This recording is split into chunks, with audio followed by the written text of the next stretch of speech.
Hi everyone, hope you all are doing very well.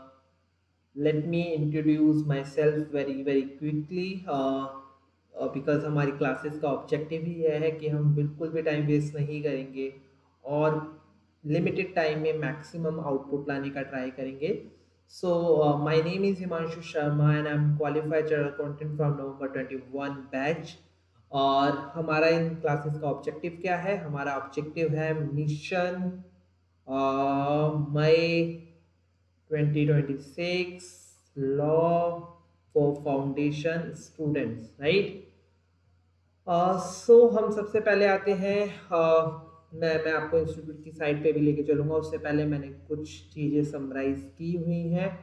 देखिए बच्चों, सबसे इम्पोर्टेंट है किसी भी चीज़ को एग्जीक्यूट करने से पहले उसकी प्लानिंग एंड प्लॉटिंग बहुत इम्पॉर्टेंट है. सबसे पहले मैं चलता हूँ कि हमारे कोर्स में क्या क्या है, उसकी वेटेज कितनी है, रीज़न क्या है इस चीज़ का. देखिए, कभी कभार बच्चे क्या गलती करते हैं कि जो टॉपिक ज़्यादा नंबर का नहीं है उससे ज़्यादा इम्पोर्टेंस देते हैं, उससे ज़्यादा टाइम देते हैं. और हमारे पास लिमिटेड टाइम होता है तो हमें ट्राई करना चाहिए कि विद लिमिटेड टाइम हम ज़्यादा से ज़्यादा आउटपुट निकाल सकें. और यहाँ पे आउटपुट का सिंपल मीनिंग है कि हम ज़्यादा से ज़्यादा नंबरों को कन्वर्ट कर सकें अपने रिजल्ट में. ठीक है. सबसे पहले देखिए, पहला है, जस्ट अ सेकेंड. सो देखिए, हमारे बिजनेस लॉ में फाउंडेशन में क्या क्या कवर है. एक सेकेंड दीजिएगा. हमारे बिजनेस लॉ में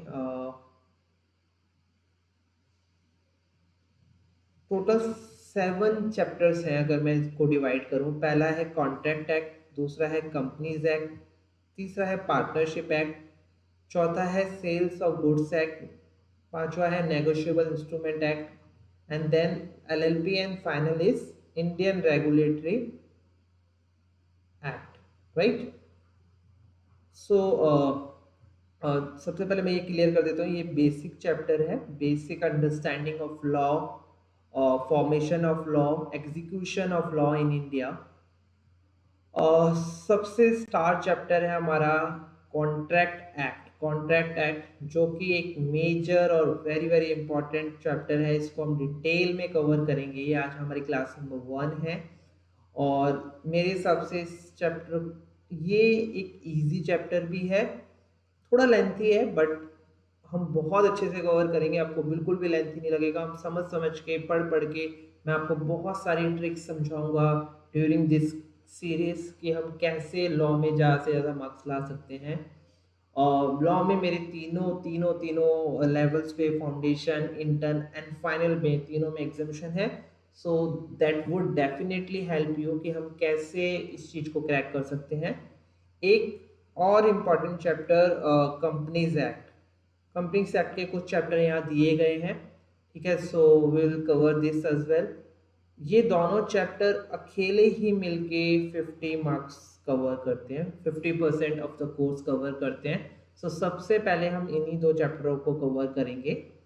ठीक है. देन पार्टनरशिप एक्ट 20 मार्क्स का, sales of goods act 20 marks का, नेगोशिएबल एक्ट. देखिए, नेगोशिएबल इंस्ट्रूमेंट एक्ट अपने आप में एक बहुत बड़ा एक्ट है जो आपको हर लेवल पे मिलता है. आपको ये इंटर्न में भी देखने को मिलता है, फाइनल में भी देखने को मिलता है. ठीक है. एलएलपी एक्ट छोटा सा चैप्टर है, एक ही मेजर सेक्शन है, हम इसको कवर करेंगे डिटेल में. And last Indian regulatory act. Indian regulatory act का कुछ पार्ट जो बहुत इंपॉर्टेंट है और आप लोगों को इन लॉ में इंटरेस्ट बनाने के लिए इम्पॉर्टेंट है, वो आज मैं कवर करूँगा. बिकॉज देखिए, सबसे इम्पॉर्टेंट क्या है, किसी भी चीज़ में आपने सीए चूज़ किया तो आपको कुछ ना कुछ इंटरेस्ट होगा, कुछ ना कुछ आप इंक्लाइन होंगे विद सीए, तभी आप इधर आए. इसीलिए लॉ को इंटरेस्टिंग बनाना सबसे पहली ड्यूटी है हमारे लिए.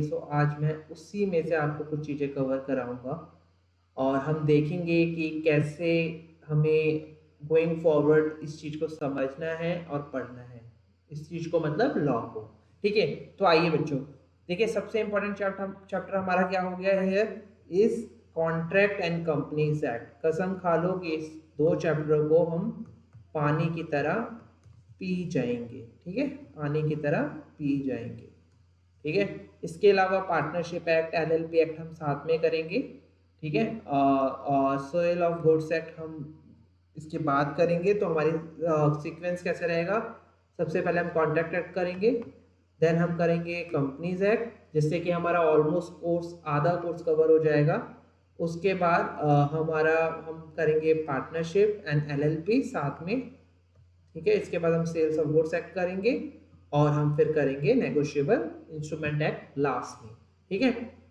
तो बच्चे आप ये सोच रहे होंगे कि 7 चैप्टर सर हम कब करेंगे, तो 7 चैप्टर हम साइड बाय साइड करते रहेंगे। हम इसको बिट्स एंड पार्ट में करेंगे, बिकॉज ये इतना इम्पोर्टेंट चैप्टर भी नहीं है और हम इसको बिट्स एंड पार्ट में कवर कर सकते हैं, ठीक है। सो एक मिनट मुझे दीजिए, ओबीएस पे आते हैं हम, ठीक है। इससे पहले हम इरेज कर देते हैं जो हमने सब लिखा, एक मिनट दीजिए मुझे, ठीक है। एंड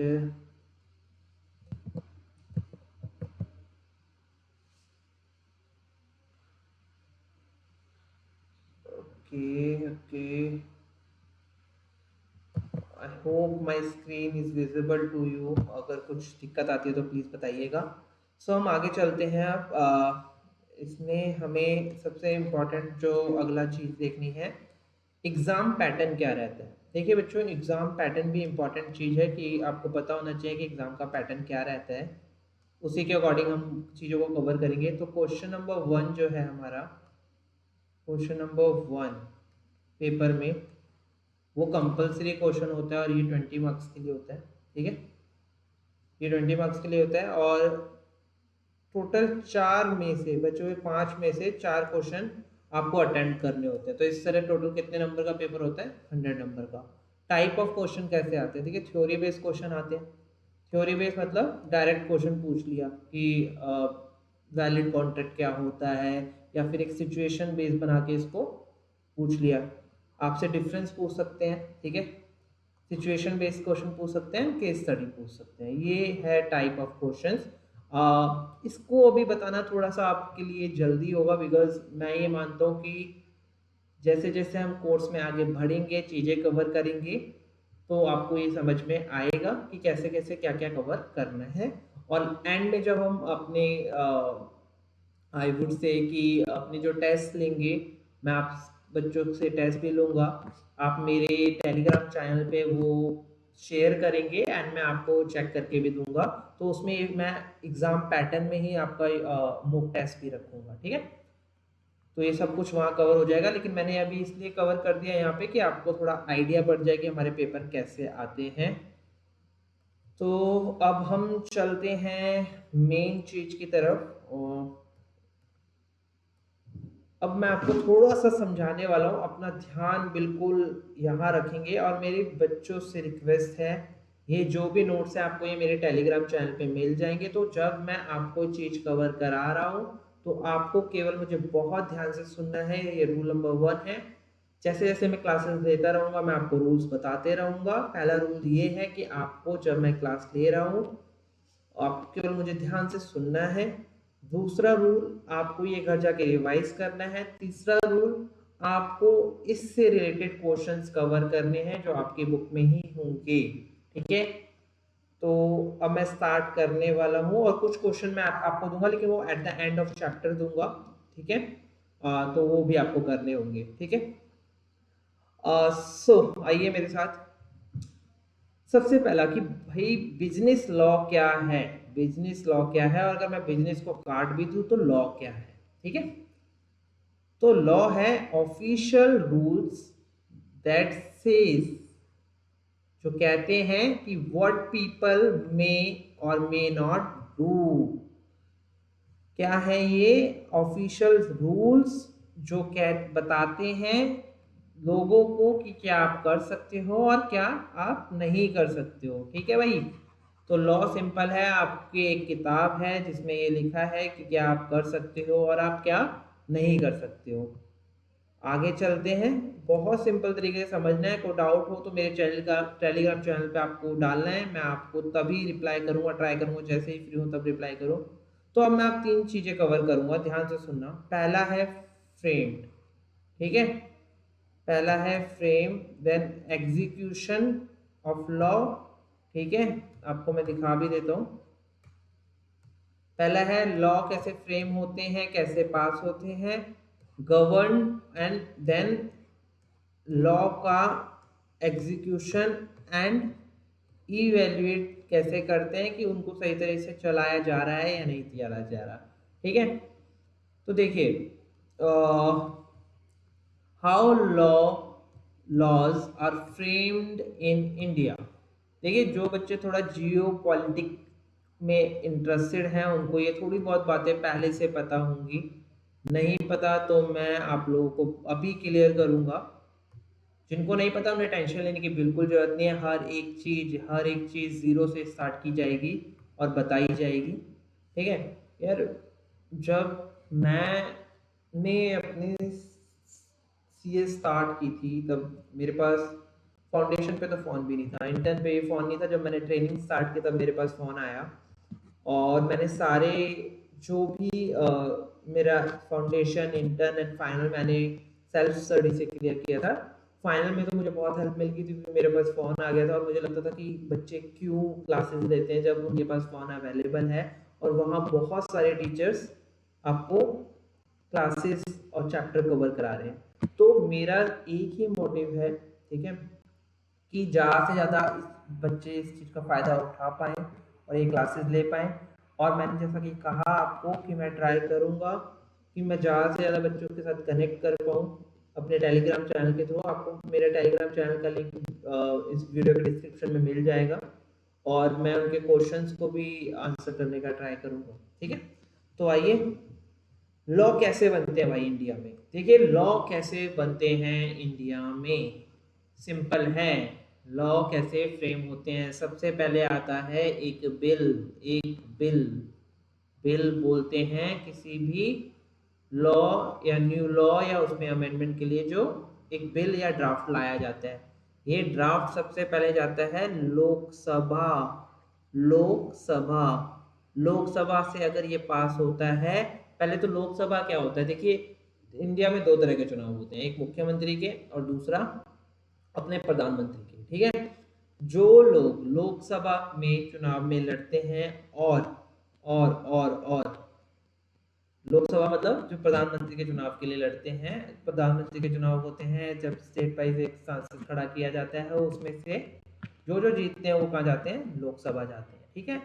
राज्यसभा क्या होती है भाई, राज्यसभा भी एक सभा होती है, जैसे हमारे अपने जो मुख्यमंत्री चुने जाते हैं उनकी सीट के लिए भी उम्मीदवार खड़े किए जाते हैं अलग अलग वार्ड में, और वहाँ जो जीतता है, वार्ड मतलब एक जो भी उनका एरिया में एक हर एरिया में जो वो होते हैं उनको खड़ा करते हैं और उसमें से जो जीतते हैं वो राज्यसभा जाते हैं। तो पहले बिल पास होता है लोकसभा में, देन फिर राज्यसभा में, दोनों से जब पास हो जाता है तो ऑफिशियली वो बिल लायक हो जाता है। मैं कहूँगा लायक हो जाता है, बिकॉज यहीं कैंसिल हो गया तो यहाँ तक आएगा ही नहीं। किनके पास, हमारे प्रेसिडेंट ऑफ इंडिया के पास, ठीक है।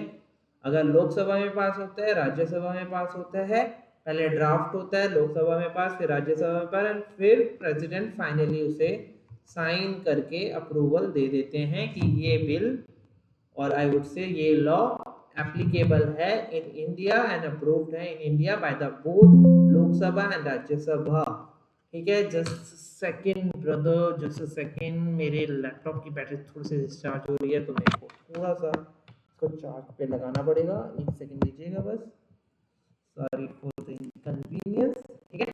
तो हमने सबसे पहले बता दिया लॉ कैसे फ्रेम होते हैं India.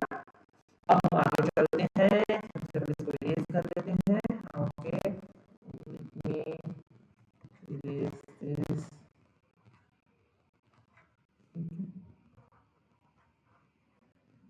Okay okay okay okay, sorry sorry, बहुत अच्छे अच्छे सॉफ्टवेयर आ गए हैं वैसे आज की डेट में, ठीक है।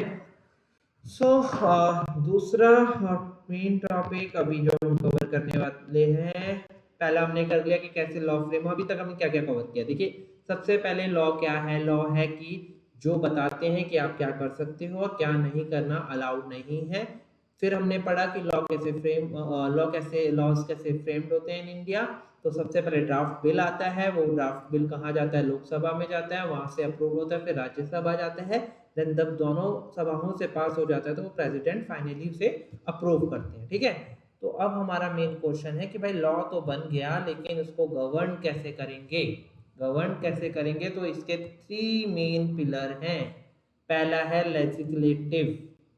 लेजिस्लेटिव लेजिस्लेटिव कौन है, ये वो लोग हैं जिन्होंने लॉ बनाया और अप्रूव किया। मेकर ऑफ लॉ भी इनको कहते हैं, मेकर ऑफ लॉ भी इनको कहते हैं। तो इसमें क्या है, president, Lok Sabha, Rajya Sabha, who make the laws. ठीक है, लॉ तो बन गया भाई, फ्रेम तो हो गया, इसके बाद जिम्मेदारी है आती है उसको अप्लाई करने की, एग्जीक्यूट करने की। जैसे हमने आज स्टार्टिंग में बनाया एक प्लान कि हमारे पास कौन कौन से चैप्टर कितने कितने वेटेज के हैं।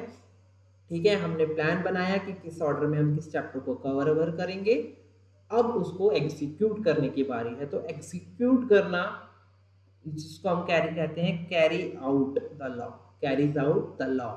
तो देखिए ये काउंसिल ऑफ मिनिस्टर होते हैं जो इनको एप्लीकेबल कराते हैं। इसमें फर्दर बहुत डिटेलिंग हो सकती है लेकिन हमें उसमें ज़्यादा जाना नहीं है। कि देखिए एक लॉ बना, फिर वहाँ पे जो जिस एरिया में जिस एरिया के सांसद हैं या फिर जो मुख्यमंत्री के एरिया में जिस राज्य में वो आता है, तो जैसे हमारे योगी जी हैं उत्तर प्रदेश में, तो उनकी जिम्मेदारी है कि उनके स्टेट में ये लॉ अच्छी तरह से अप्लाई हो, लोग इसको माने, और इसके लिए फर्दर आईएएस ऑफिसर्स होते हैं, पुलिस वाले होते हैं, तो ये एग्जीक्यूशन स्टेज में आता है।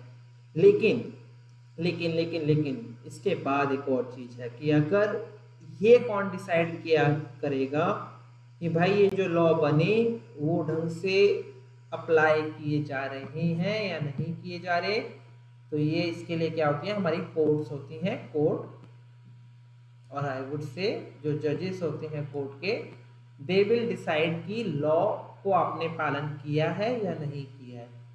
They are the evaluators of law. ठीक है, इवैल्यूएटर्स ऑफ लॉ, इवैल्यूएट करते हैं कि क्या लॉ चल रहा है नहीं चल रहा है। तो 3 पिलर कौन है लॉ के, लॉज के। पहला, who are the maker of law, कौन मेकर है, Rajya Sabha, Lok Sabha and president. Execute कौन कराता है, एग्जीक्यूट वहाँ के मिनिस्ट्री, काउंसिल ऑफ मिनिस्टर्स कराते हैं। ठीक है, इसके बाद उनको इवैल्यूएट कौन करता है, उनको इवैल्यूएट करती है जुडिशरी, कोर्ट। ठीक है, ये हमने कवर किया डिटेल में। कोई क्वेश्चन हो तो आप मेरे टेलीग्राम चैनल पे डाल सकते हो। ठीक है बच्चों, अब आगे चलते हैं, let me come to the next topic, type of law. देखिए टाइप ऑफ लॉ, अब यहाँ से थोड़ी स्टार्ट होगी आप लोगों की कहानी और आपको समझ में आएगा डिफरेंस। देखिए मैं आपको बता दूं, देखिए 2 टाइप के लॉ होते हैं। दो, अगर मैं बॉर्डर लेवल पे डिवाइड करूं तो लॉ 2 ही तरीके के होते हैं। क्या, एक होता है सिविल लॉस एंड एक होता है क्रिमिनल लॉ। तो देखिए बच्चों, आप लोग कर रहे हैं सीए कर रहे हैं, तो आप किससे रिलेटेड है, फाइनेंस से, बिजनेस से, अकाउंटेंसी से, ऑडिटिंग से, टैक्स से। ठीक है, आप कोई क्राइम की बुक तो पढ़ नहीं रहे हैं। ठीक है, तो आपकी कोर्स में जो भी चीजें कवर होंगी वो पहले पॉइंट सिविल लॉ से कवर होंगी। एक बॉर्डर पिक्चर पे अगर हम देखेंगे तो सारे चैप्टर, सारे लॉ, सारी चीजें किसमें कवर होंगी, सिविल लॉ में कवर होंगी। ठीक है, अब दोनों में डिफरेंस क्या है। ठीक है, देखिए सिविल लॉ का काम क्या है, सिविल लॉज इस तरह से ड्राफ्ट किए गए कि जो डिस्प्यूट है between the individuals and organisation, उनको रिजॉल्व कराया जाए। ठीक है, समझ में आ गया आपको इतनी बात बच्चों, रिजॉल्व कराया जाए। और वहीं दूसरे अगर तरफ देखें हम, क्रिमिनल लॉज का मोटिव है जिसने भी क्राइम किया उसको पनिशमेंट दी जाए। उसको पनिशमेंट दी जाए। इसका अल्टीमेट मोटिव है पब्लिक सेफ्टी, बट इधर अल्टीमेट मोटिव है कि इशू रिजॉल्व किया जाए, जो भी कंपनसेशन बनता है उसको पे आउट किया जाए या उसको रिजॉल्व किया जाए। अल्टीमेटली यहाँ पे क्राइम को डील करने का तरीका अलग है और यहाँ पे क्राइम को डील करने का तरीका अलग है, और क्राइम का नेचर भी अलग है। ये पब्लिक इंटरेस्ट में नहीं है, this is not in public interest. ये डिस्प्यूट है बिटवीन टू इंडिविजुअल आइदर और मे बी ऑर्गेनाइजेशन, ठीक है। तो आपको ये भी मेरे को लगता है बहुत अच्छे से समझ में आएगा। और बच्चों टेंशन मत लेना, ये आपको जो पीडीएफ है ये आपको मेरे टेलीग्राम चैनल पे मिल जाएगा, ठीक है। और आई वुड सजेस्ट यू कि आप ये नोट्स रेफर करें, लेकिन ये नोट्स आप जब घर पे हो अपने हाथों से इस क्लास के बाद अपने हाथों से बनाएं, ठीक है। अपनी अंडरस्टैंडिंग से भी अगर कुछ ऐड करना हो तो उसको ऐड करें, क्योंकि अपने बनाए नोट्स ही सबसे कामयाब नोट्स हैं जब आप एग्जाम से पहले पढ़ते हो, ठीक है। और ये इसलिए भी जरूरी है क्योंकि आपकी राइटिंग स्किल्स, राइटिंग हैबिट बने, ठीक है। एक बार अब मैं फटाफट शुरू से देखूंगा कि आज हमने कवर क्या किया। सबसे पहले हमने कवर किया कि किस चैप्टर की कितनी वेटेज है हमारे कोर्स में, ठीक है। इसके बाद हमने कवर किया बिजनेस लॉ क्या है। सबसे पहले हमने कहा कि लॉ क्या है, लॉ क्या है, लॉ सिंपल है, लॉ जो बताते हैं कि आप क्या कर सकते हो और आपको क्या करना अलाउड नहीं है। फिर हमने सीखा कि लॉ कैसे बनते हैं इंडिया में। तो सबसे पहले ड्राफ्ट बिल आता है, लोकसभा में पास होता है, राज्यसभा में पास होता है, एंड देन प्रेसिडेंट फाइनली अपनी अप्रूवल देते हैं। फिर उसने हमने पढ़ा कि लॉ को गवर्न कैसे किया जाता है इंडिया। तो 3 पिलर हैं इसके। पहला है लेजिस्लेटिव। लेजिस्लेटिव कौन है, who are the maker of law. Executive, executive या एग्जीक्यूशन कहें कि कौन करता है, कैरी आउट करता है लॉ को, द काउंसिल ऑफ मिनिस्टर, जैसे किसी भी स्टेट का मुख्यमंत्री और उसके अंदर उसके फर्दर मंत्री होते हैं, उनका काम होता है इंश्योर करना कि लॉ का पालन किया जा रहा है। एक थर्ड पिलर कौन है, जुडिशरी, जो और जो डिसाइड करते हैं कि लॉ को सही तरह से पालन किया गया है नहीं किया गया, नहीं किया गया तो वो पनिशमेंट देते हैं, ठीक है। हमने फिर देखा law, type of law, there are 2 type of laws, civil laws and criminal laws, ठीक है। हम जितना भी कुछ पढ़ेंगे from foundation to final law में सब सिविल लॉज में कवर होगा, ठीक है। क्रिमिनल लॉज दूसरी तरफ क्या कवर करते हैं, क्राइम एंड लीगल पनिशमेंट को कवर करते हैं, they are not in public interest, ठीक है। दूसरी तरफ सिविल लॉज क्या होते हैं, dispute between the individual and organisation होते हैं। यहाँ पे अल्टीमेट टारगेट होता है कि इश्यूज को रिजॉल्व किया जाए, अगर डैमेज है तो कंपनसेशन देके इस इशू को रिजॉल्व किया जाए। So thank you so much guys, आज के लिए इतना बहुत है। ये हमारी क्लास नंबर 1 थी। अगली क्लास में हम स्टार्ट करेंगे अपना पहला सबसे इम्पोर्टेंट चैप्टर, जो कि आप लोगों के लिए रामबाण की तरह काम करेगा, कॉन्ट्रैक्ट एक्ट। तैयार रहिए, तब तक के लिए नमस्कार, अलविदा, अपना ध्यान रखिए, थैंक यू।